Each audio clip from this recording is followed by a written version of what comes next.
Listen to me, you! We can't leave this bunker, no matter what. It's a danger zone out there. You hear me? Yeah. Do you hear me, boy? Yeah. And if you leave me, I'm gonna blow your head off. Do you hear me, boy? Yes. You're never gonna leave!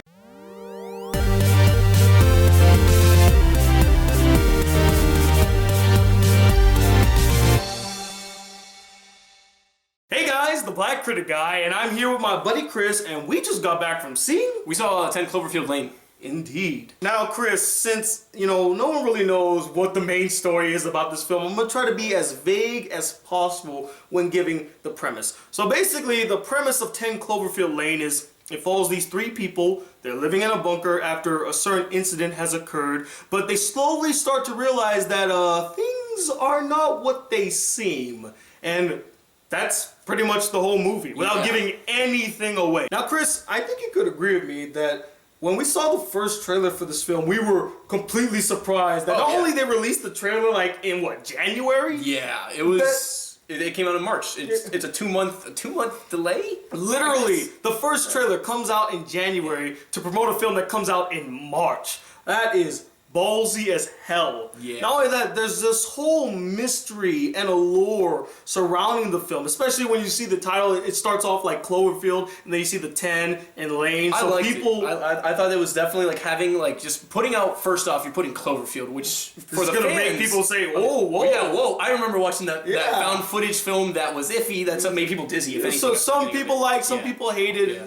Overall consensus is it was interesting. Oh yeah, it catches you. And then just switching it off to being like putting the 10th Cloverfield Lane. Yeah, it definitely did a good job at enticing people to see it, because not only did the first trailer come out like early on in the year for a movie that was coming out like 2 months later, but the fact that it had Cloverfield, people were like, oh, is this going to be a sequel? Yeah. Does this take place in the same world? Now, Chris and I will neither confirm nor deny in this review whether or not this is a sequel or takes place in the world of Cloverfield. You'll have to see it for yourself. It's a touchy subject. Yeah, it's something that we're not gonna talk about right now. Not yet. Yeah. But soon. But you know something, Chris?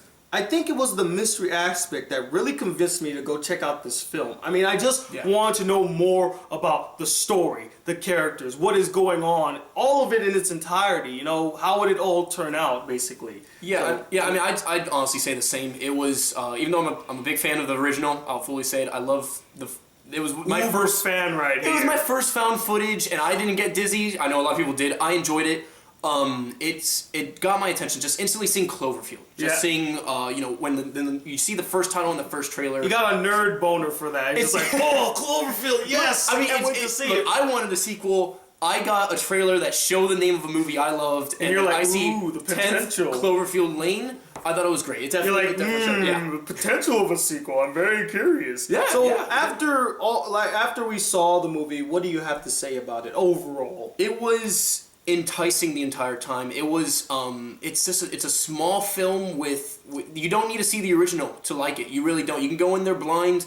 It's three people, three great actors who do a great job, and it keeps you entertained. You can't keep your eyes on the film the whole time. I have to agree with him on that. The film does a really great job at just engaging the audience and enticing you. And it's not just because of the mystery aspect. The story was well told, well written, some great dialogue scenes, some great moments of tension. Oh my goodness. The moments of tension in this film. If there's anything that this movie can definitely show you, there's tension. It can go from being like, oh, we're happy, it's having fun, to bam, I will put a gun in your face right now.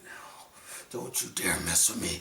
Don't you dare mess with me. Don't you dare! What else did you like about the film? So we talked about how the story is engaging, and there was a lot of tense moments, like really well done moments of tension. In fact, funny enough, did you know that one of the writers for this film was the guy who wrote Whiplash?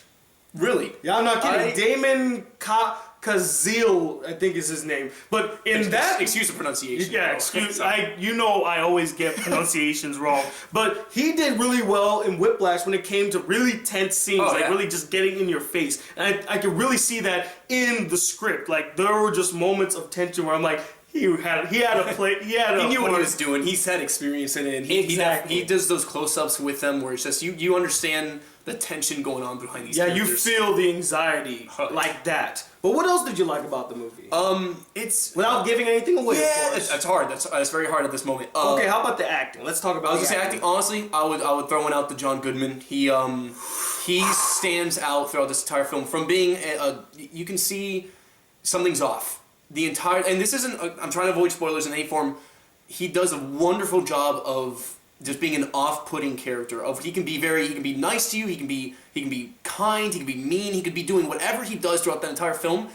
But there's always something just a little bit off. Always. It's in the back of your mind, you yeah. just see the character like, something is really, really off about you right now. Oh, yeah. And let's say that is one intense character. Like, just throughout the entire film, the intensity of the character never lets go. It never stops.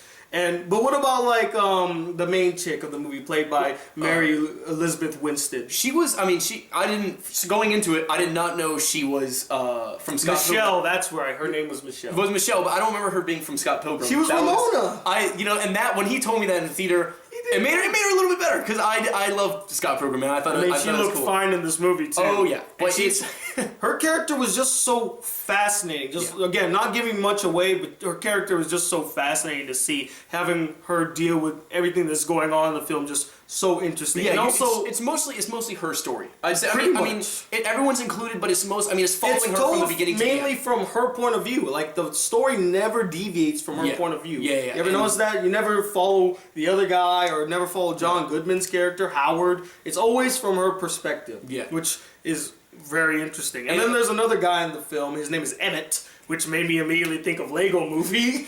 I did not piece that. I was waiting for him to say, "Oh, don't worry, everything is awesome right now." Yeah.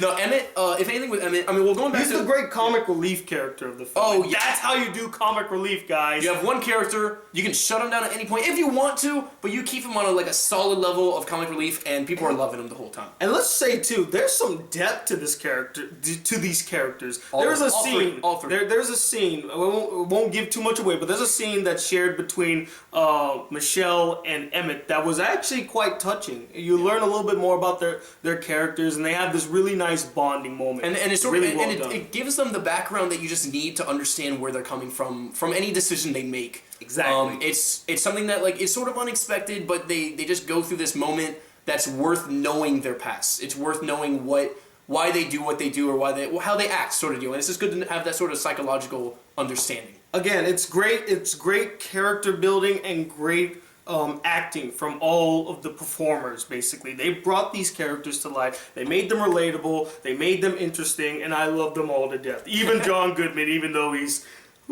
intense. He's an iffy one. He's out there. Watch out for him. So what else really stood out on the film to you? Honestly, the cinematography, just a little bit, just because it's very, in a closed space, they're very good at showing how much room they have, and they're very good at showing where they're going, you really get a feel for the bunker, I guess you could say. You understand they make it feel like it's really tight in there. Like, it's really claustrophobic. And they do a great job of really showing that, and showing the intensity, like we mentioned before, on the characters. Up until probably the last, I'd say 20 minutes, it's not saying it gets bad. It's just you see it sort of deviate. You see it There's changes. a difference in the cinematography. Yeah, style. and it's something I personally I wasn't entertained by. I'm not saying I didn't watch the movie. I mean, I sat there and I watched the movie, but He fell asleep actually. Yeah, pretty much. I did that, but no, it was very solid. It just wasn't what I was used to while watching. It was jarring, basically. Yeah. It was a jarring switch, especially since we've been in this bunker the whole time. And probably the last thing that really stood out to me in this film, without giving away any spoilers, was the score. It had a very eerie horror vibe to it, even though the film isn't technically a horror film. It's more or less a thriller throughout. But the score, I thought, it really stood out. It was very eerie. I liked the sound of it. It helped to set the atmosphere very well. Oh, it definitely did. It was like you said, it set the atmosphere. It's a thrilling movie, and it's just a thriller movie. Yeah. So no, it's nice. It's just not. It's. I don't know how to explain it. It's there. It's there. I enjoyed it, and it definitely gives you the feel for the movie. Oh, look at this! This is the future critic right here. I'm just trying to help. Alright, so we already talked about all the good elements of the film, but did you have any problems with the film that really just irked you? I mean, like I said, I think like before, it's the end of it. Just the cinematography at the end. That was it. Other than that, I feel like there was one.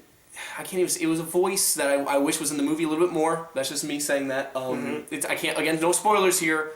It's just something I wish I had gotten to hear a little bit more. Maybe learn a bit more about the person behind the person behind the voice, if I can go that far, at least understand it to an extent. But it's okay. Like, that's just me wanting more from this film that already gives you enough. It gives you enough to want you to watch it again, or if anything again, or wait. It gives you all the necessary. It gives you all the necessary pieces to tell an engaging and enthralling story. Yeah. I mean, it doesn't need to be more, and it doesn't need to be less. It's just perfectly done. And for me, I had no major issues. I mean, yeah, like he said, you know, there are some parts I would have wished to learn more, but again, they could probably expand it in a later story, or, you know. And honestly, that's what Cloverfield's been. I mean, whether it's related to the first movie or not, I mean, if you even want to call it first movie, if it's anywhere related to the Cloverfield, yes or no, that movie, same deal happened, where you just want to know more about it. This movie, same exact thing. You just want to know more. It just keeps you enticed and makes you wanting to watch it to catch any sort of hint,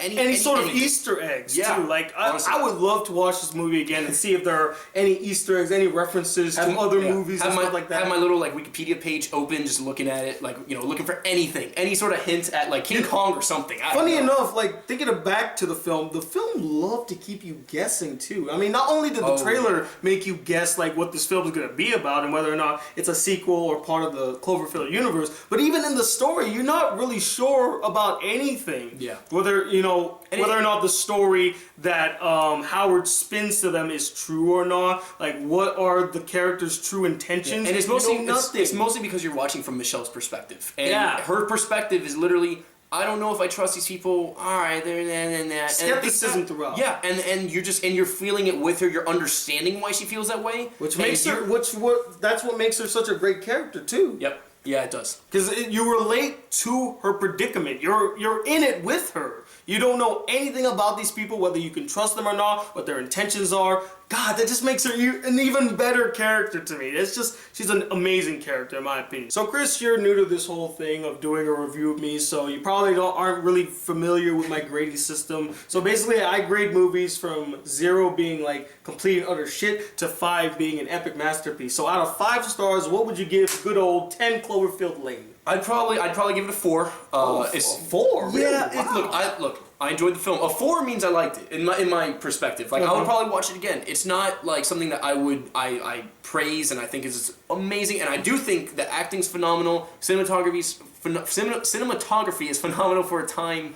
But it just makes me want to know more. Personally, I'm the opposite. If a film can explore other elements and make you want more, that's what I think makes a really enticing film. And it does give you everything that you need to know for that story. It is an isolated story, and it covers most of its tracks. It kept me enthralled, it kept me engaged. Everything that he said is just on point.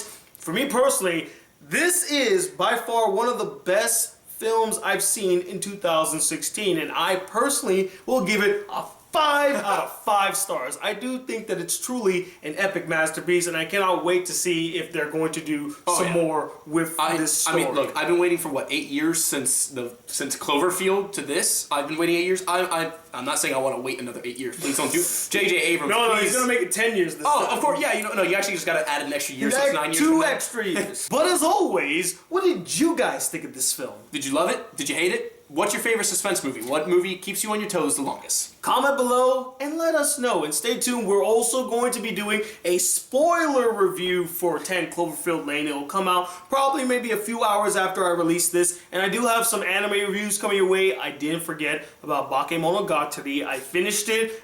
I'm working on the review right now. It should be out sometime this Saturday. And I got some other reviews coming out on this channel and BCG Unplugged, so stay tuned for that. And I just want to thank Chris for joining me. Hopefully you guys enjoyed him. I thought we had very interesting conversation about 10 Cloverfield Lane, and we will see you on the spoiler review for 10 Cloverfield Lane. But until then, guys, If you would like to see more videos on this channel and be a part of the Black Critic crew, please hit that subscribe button below. Like this video if you really enjoyed it. Right And I'm Tony there. Walton II, joined by my buddy Chris as the Black Critic Guy. Till his then, friend.